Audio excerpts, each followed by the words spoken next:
Je suis Médard Koulibi, le président de l'ONG Bénin Diaspora Assistance, spécialiste de l'hygiène funéraire et de prévention des risques et des épidémies, et co-rédacteur du décret du secteur funéraire de juin à septembre 2014, signé finalement en Conseil des ministres le mercredi 19 juin 2024.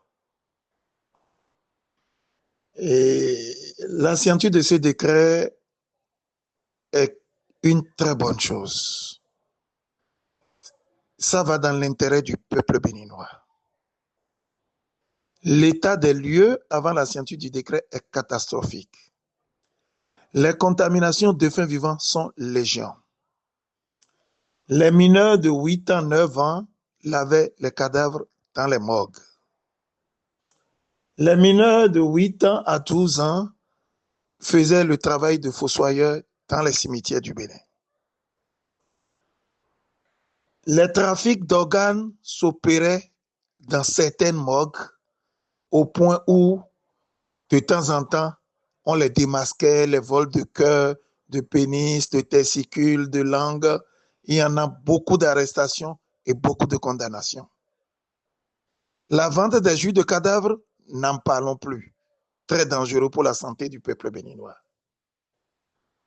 Le personnel même est exposé. Ils sont sous-payés, sans possibilité de pension de retraite pour certains. Alors, face à ce drame, où même parfois certains vivants sont envoyés dans les morgues ou au cimetière alors qu'ils ne sont pas décédés, et d'autres finalement, ils trouvent la mort après l'ingestion du formol parce qu'ils ont été envoyés sans certificat de décès.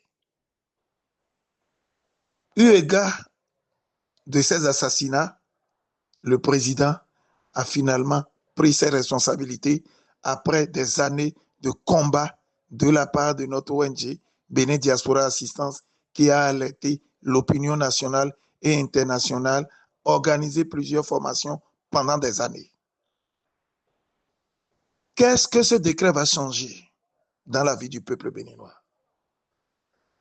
Aujourd'hui, les morgues doivent avoir un agrément et doivent faire l'objet d'études d'impact environnemental. Les morgues doivent être à une distance des habitations. Les morgues ne doivent plus utiliser les chambres froides de poissonnerie pour ceux qui en utilisent, mais ils doivent tous avoir des laboratoires post-mortem destinés à la conservation des corps de manière individuelle.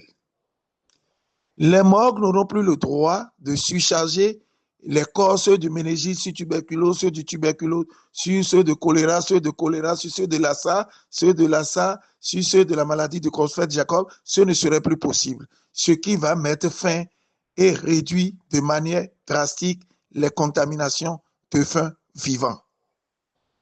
Les morgues désormais ne peuvent plus prendre un corps sans certificat de décès. Avant de prendre un corps et de lui injecter le formol, il faudrait que nécessairement ce défunt soit accompagné de son certificat de décès, ce qui mettra fin à des personnes en crise qui sont parfois envoyées dans des morgues et qui y trouvent la mort après l'injection du formol. L'obligation d'enterrer les morts dans un délai réglementaire de 30 jours va faire qu'il y aura plus de surcharge et les morgues ne vont plus entasser. Et l'argent que nous dépensons de manière abusive pour conserver des corps qui ne se réveillent jamais, ces sous nous permettront de pouvoir investir sur la scolarité et l'avenir des enfants du défunt. Alors, c'est une décision qui va dans l'intérêt supérieur du peuple béninois. À propos des cercueils, désormais les cercueils doivent être en matériaux biodégradables. Oui, c'est capital. Et doivent avoir encore un plastique biodégradable au fond pour empêcher les écoulements des sécrétions et des liquides contagieux sur les lits mortuaires que certains prestataires vont laver au pressing avec vos habits. Alors, ce décret, sa première mission, c'est la vie humaine. C'est l'humain. C'est comment sauver des vies. Il va falloir à ce que tous ensemble, nous puissions accompagner les autorités béninoises à ce qu'ils puissent se faire comprendre par nos propres frères et sœurs qui, pour d'autres, laissaient des corps à la morgue pendant 3-4 mois. Et pour eux, une manière de montrer, d'étaler leur fortune de manière crapuleuse, pour ne pas dire opulent. Du coup, c'est très capital d'accompagner les autorités béninoises. Quant à la décision de ne plus voir rentrer, de l'interdiction des enfants de moins de 12 ans de se rendre tout seuls dans les cimetières, et c'est des décisions à applaudir. Parce que dans beaucoup de cimetières, il y a des enfants de 8 ans, de 16 ans, de 11 ans qui font le travail de fossoyeur au même titre que les enfants de 8 ans qui lavaient des cadavres dont les vidéos ont circulé. Alors, cette décision tend à protéger nos enfants et à protéger leur vie. Et la banalisation de la mort ne fait pas du bien aux enfants. Et le traumatisme que rencontrent certains enfants, on n'arrive pas à les détecter très tôt. Pour que certains enfants ne soient pas traumatisés, pour que la mort ne soit plus quelque chose de banal, où les enfants vont se mettre à te dire « je vais te tuer maintenant, je vais te tuer maintenant », il faut que les enfants soient accompagnés dès leur bas âge, de telle sorte que la mort ne doit pas devenir leur copain, quelque chose auquel ils doivent s'habituer et grandir avec et commencer à le banaliser jusqu'à commettre l'irréparable sans savoir qu'ils sont dans un déni. L'obligation d'être accompagné n'interdit pas aux enfants de 4 ans, 5 ans, 8 ans d'aller à l'enterrement de leurs parents. Il est juste exigé que les moins de 12 ans soient accompagnés et non interdits de cimetière. Le même décret, son bienfait est capital parce que désormais, aucune commune ne peut inaugurer de cimetière sans faire l'objet d'études d'impact environnemental et l'autorisation du ministre de l'Intérieur avant tout démarrage de ces activités. Ce qui va faire qu'on n'aura plus de cimetières à côté des cours d'eau. On n'aura plus de cimetières dans les zones inondables parce que les produits formulés sont hautement toxiques et cancérigènes. Et quand ces produits, c'est des zones inondables, quand il pleut, l'eau rentre dans les tombes si le cimetière a une zone inondable et en se retirant, il se retire avec ces produits hautement toxiques et cancérigènes.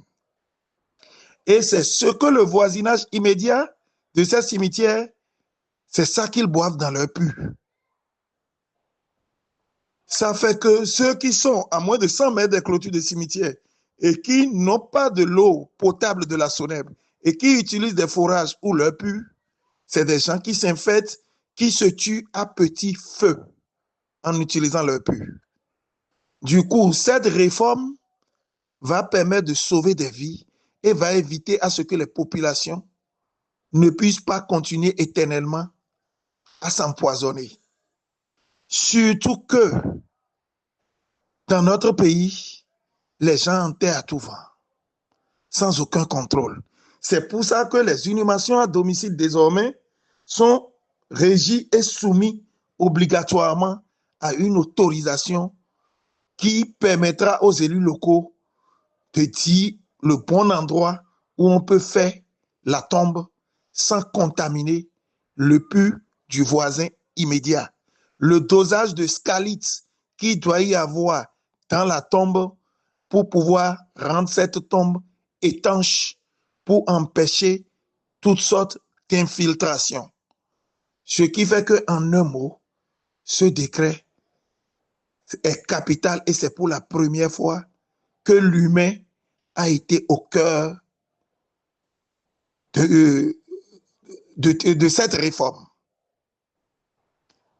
Maintenant, l'obligation de permis d'inhumation avant tout enterrement permettra simplement à l'État d'être informé de qui est décédé et de pouvoir le radier de la liste électorale pour mettre fin aux usurpations des identités des morts, pour mettre fin au vote des morts par procuration et pour pouvoir mettre fin à la présence des morts sur le fichier électoral.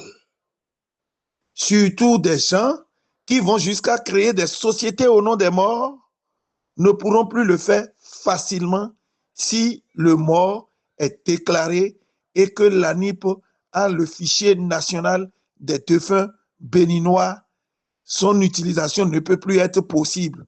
Nous savons tous que dans ce pays, des gens ont eu à créer 31 sociétés au nom des morts dans l'affaire du PPA2.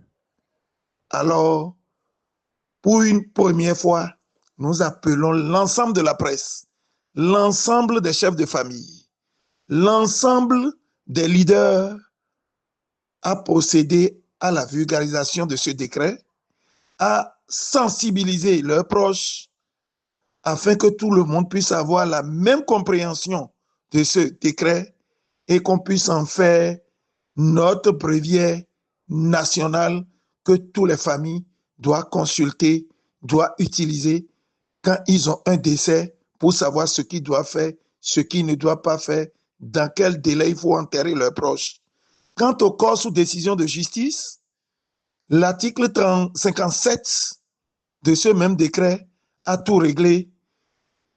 Ces corps sous décision de justice sont exemptés des 30 jours, mais dès que le tribunal donne la main levée, les familles ont 15 jours pour enterrer leurs morts.